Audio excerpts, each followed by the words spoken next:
उत्तर दिलं ऐका. अंजनी माता म्हटल्या, बाबा यमदेवा,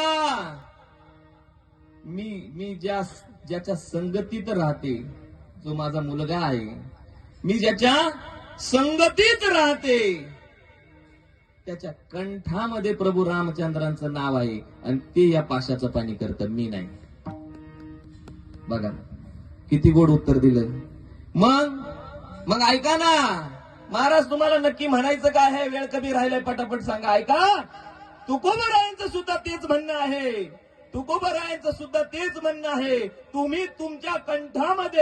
तुम्ही तुमच्या कंठामध्ये राम नावाचं बीज लावा आणि तुम्ही तुमच्या कंठामध्ये राम नावाचं बीज लावल्यानंतर त्याला मोक्ष नावाचा कल्पवृक्ष तयार होईल. त्या बीजाचा मोक्ष नावाचा कल्पवृक्ष तयार होईल आणि तुम्हाला या जन्म मरणाच्या फेऱ्यामधून बाहेर काढेल. अभंगाचं पहिलं